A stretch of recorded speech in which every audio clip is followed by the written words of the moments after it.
জানায়া দিলেন, ও আমার বান্দারা, তোমরা ইমানদার না হয়ে তোমরা কবরে আসিও না, কবরে আসিও না। যদি তোমরা ইমানদার না হয়ে কবরে আসো, তোমার এই কবর তোমাকে কোশ্চিন কালো ছাড়বে না। আল্লাহ নবী, বিশ্ব নবী রহমাতুল লিল আলামিন জানায়া দেয়, আল কবরু রাউযাতুল মিরিয়াজিল জান্নাহ আও হুফরাতুন মিন হুফারিন নার। আল্লাহর নবী বিশ্ব নবী রহমাতুল লিল আলামিন জানায়া দিলেন, এই কবর কারো জন্য হলো জান্নাতের বাগান, আবার এই কবর কারো জন্য হলো জাহান্নামের গর্ত। এ আল্লাহর গোলাম নবীর উম্মতের দল, আজকে আমরা দুনিয়ার মহব্বতে ডুবে আছি, আজকে আমরা দুনিয়ার রং তামাশার মধ্যে ডুবে আছি। একবার চিন্তা করো, দুনিয়ার মায়া ত্যাগ করে কবরে যাওয়া লাগবে কি লাগবে না? এ জীবনে না করিলাম বন্দেগি,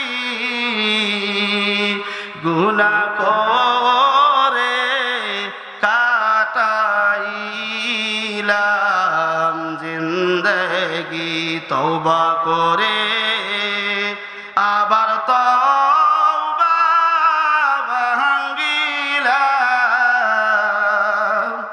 অবশেষে খাঁটি তওবা করিলাম। এ আল্লাহর গোলাম নবীর উম্মতের দল, যদি তুমি ইমানদার না হয়ে কবরে যাও, কবরে দুই পাশের মাটিগুলো এমন ভাবে চাপ মারবে, আপনার হাড় হাড্ডিগুলো ভেঙে তছনছ হয়ে যাবে। আপনার ওই কবরে আপন বলতে কেউ থাকবে না, আপনার ওই কবরে আপনার সন্তান থাকবে না, আপনার ওই কবরে আপনার মা বাবা থাকবে না, আপনার ওই কবরে কোনো বন্ধু বান্ধব থাকবে না, আপনার ওই কবরে আপনার আমল নামা ছাড়া আর পবিত্র কালাম ছাড়া কোনো আপনি সাথী বন্ধু পাবা না। দুনিয়ার বুকে ইমানদার কারা, ইমানদার কারা? আল্লাহ পাক রব্বুল আলামিন জানায়া দিলেন, যার ভেতরে এই পাঁচটা গুণ পাওয়া যাবে সে হলো ইমানদার। ইমানদার আপনি জবান দ্বারা স্বীকার করবেন, আপনি জবান দ্বারা বলবেন আমি ইমানদার, জবান দ্বারা বললে আপনি ইমানদার হতে পারবা না, আপনি আল্লাহওয়ালা বান্দা হতে পারবা না, আপনি ইমানদার হতে পারবা না। এই পাঁচটা গুণ যদি আপনার ভেতরে পাওয়া যায়, তাহলে আপনি ইমানদার বলে আপনি দাবি করতে পারবেন। আল্লাহ পাক রব্বুল আলামিন জানায়া দেয় সূরা আনফাল 2 নম্বর আয়াতে, আল্লাহ পাক রব্বুল আলামিন জানায়া দিলেন, ইজা যুকিরাল্লাহু ওয়াজিলাত কুলুবুহুম। যারা ইমানদারের 1 নাম্বার গুণ হলো, ইমানদারের 1 নাম্বার গুণ হলো আল্লাহকে যখন স্মরণ করবে, আল্লাহর কথা যখন তার মনে পড়ে যাবে, সঙ্গে সঙ্গে তার দিল এবং অন্তর ভয়ে কাঁপা শুরু হয়ে যাবে।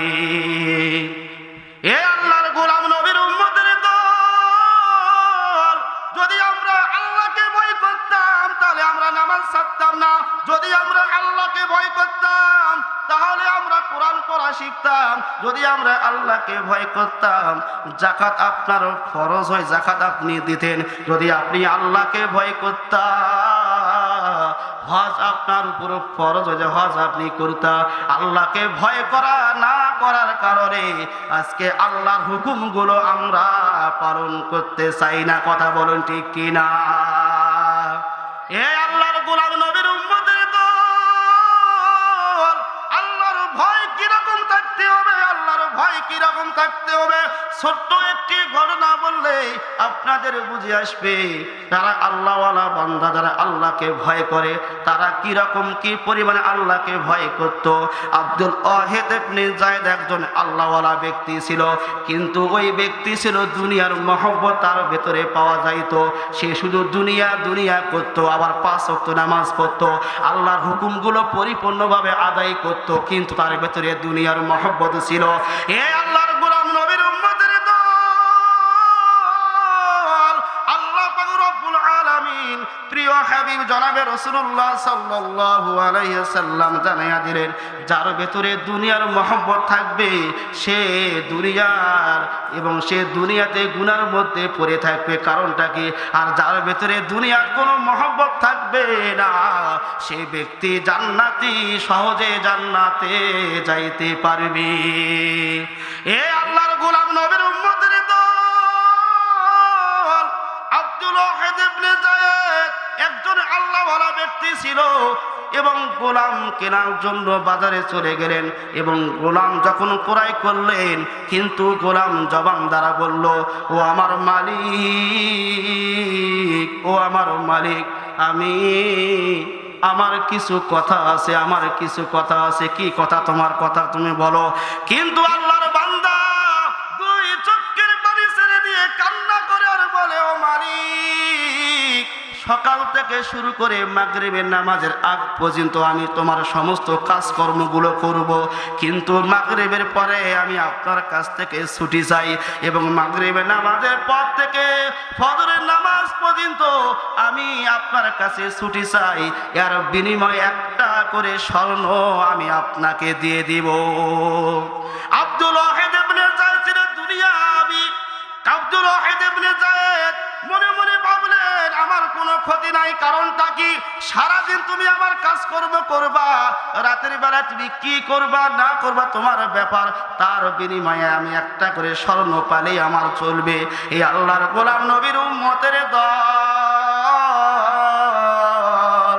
গোলাম যখন এই কথা বললেন, বলার সঙ্গে সঙ্গে গোলামকে যখন ক্রয় করলেন, ক্রয় করার পরে বাড়িতে নিয়ে আসলেন। এইভাবে একদিন, দুই দিন, তিন দিন নয়, এবং বছরকে বছর চলে যায়। আমাদের সমাজের মধ্যে যেমন শয়তান মার্কা মানুষ পাওয়া যায়, ওই সময়ও শয়তান মার্কা মানুষ পাওয়া যাইতো কি যাইতো না? এই আল্লাহর গোলাম নবীর উম্মতের দল, কথাগুলো ভালো করে বুঝবেন, কথাগুলো ভালো করে বুঝবেন। শয়তান মার্কা লোক এসে বলল, ও আব্দুল ইবনে যায়েদ, তোমার গোলাম সারা রাত ধরে কি করে তুমি কি তা জানো? তুমি কি দেখেছো? কিন্তু আব্দুল ওয়াহিদ ইবনে যায়েদ বলল, না, আমি তো দেখি নাই, আমি তো জানি না।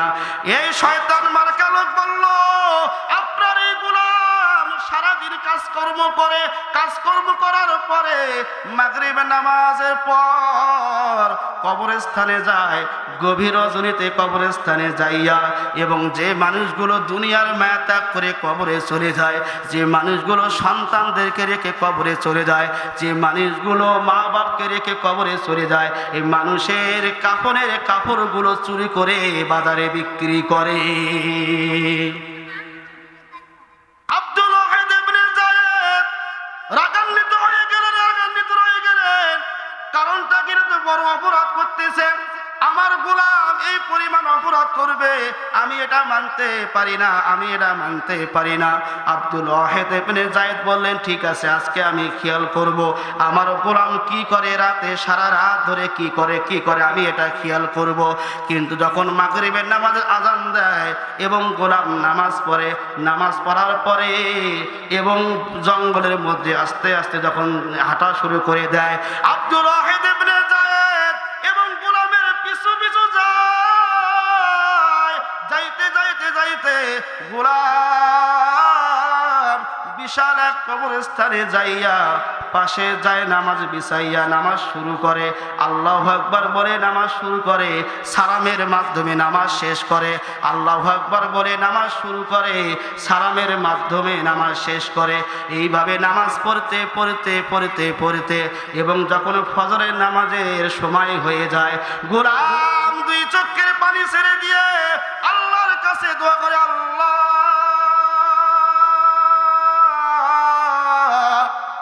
আমি তো গরিব, আমি তো অসহায়, আমার তো কোনো টাকা পয়সা নাই। ও আল্লাহ, দুনিয়ার বুকে তুমি একজন আমার মালিকের অধীনস্থ বানাইয়া দিয়েছো। সারাদিন আমি ওই মালিকের কাজকর্ম করি, আমি আপনার হুকুমগুলো পালন করতে পারি না, আমি আপনার হুকুমগুলো পালন করতে পারি না, আমি আপনার নামগুলো জপতে পারি না। এই দুনিয়ার বুকে আমার আপন বলতে কেউ নাই, কেউ নাই। কাজকর্ম করি এবং মাগরিবের নামাজের পর সারা রাত ধরে আমি নামাজ পড়ি। ইয়া আল্লাহ, এর বিনিময়ে আমাকে একটা করে স্বর্ণ তাকে দিতে হয়, কিন্তু এতদিন আমি স্বর্ণ দিয়ে এসেছি, কিন্তু আজকে আমার কাছে কোনো টাকা নেই, পয়সা নাই, আমি কিভাবে তাকে স্বর্ণ দিব? ফজরের নামাজের পর আমার মালিককে তো স্বর্ণ দিতে হবে। এই আল্লাহ, যদি আমি এই স্বর্ণ না দিতে পারি তাহলে সে মালিক আমাকে মারধর করবে। এই কথা বলে আর কান্নাকাটি বলে, এই কথা বলে আর কান্নাকাটি করে আল্লাহ পাক রব্বুল আলামিন সঙ্গে সঙ্গে এবং জিবরাইলের মাধ্যমে তাকে একটা স্বর্ণ দিয়ে দেয়। এই দৃশ্য যখন আব্দুল ওয়াহিদ ইবনে যায়েদ যখন দেখলেন, দেখার পরে দুই চোখের পানি ছেড়ে দিয়ে কান্না করে আর বলে, আল্লাহ, আমি এত টাকা পয়সার মালিক, তবু আমার দুনিয়ার মহব্বত আমার ভেতরে আছে, কিন্তু আমার গোলাম ঠিক মতো আমি তাকে খানা দেই না, ঠিক মতো আমি তারে ঘুমাতেও দেই না, আমার সারাদিন আমার কাজকর্ম করে, কিন্তু আমার গোলাম কি পরিমাণ আল্লাহর সঙ্গে সম্পর্ক রেখেছে, আমার আল্লাহর সঙ্গে কিরকম তার ভালোবাসা তৈরি হয়ে গিয়েছে, এবং দোয়া করতে দেরি হয়, আল্লাহ পাক রব্বুল আলামিন তাকে স্বর্ণ দিতে দেরি করে না। এই আল্লাহর গোলাম নবীর উম্মতের দল, আল্লাহ পাক রব্বুল আলামিনের ভয় তার ভেতরে কি পরিমাণ ছিল, একজন গোলাম হওয়ার পরও আল্লাহকে কি পরিমাণ ভয় করত। আজকে আমরা লক্ষ লক্ষ টাকার মালিক হওয়ার পরও আমাদের ভেতরে আল্লাহর ভয় পাওয়া যায় না। কথা বলুন ঠিক কি না? সংসার সংসার কহিরা ভাবে গো, করলি না বন্দেগি,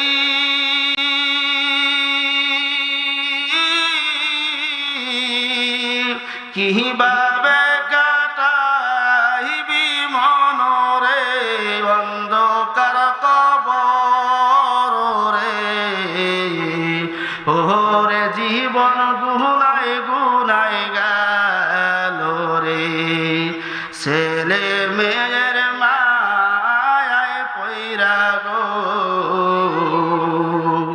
ডাকিলাম না মাওলা রে,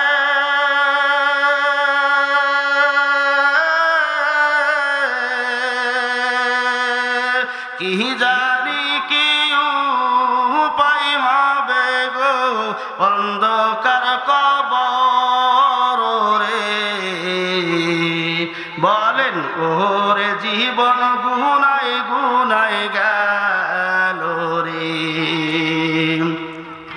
বাড়ির পাশে পুকুর পারে গো, বাদবি বাসের ঘর,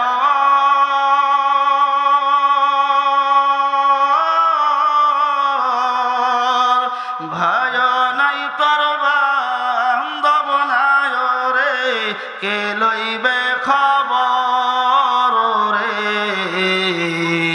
ওরে জীবন গুনাই গুনাই গা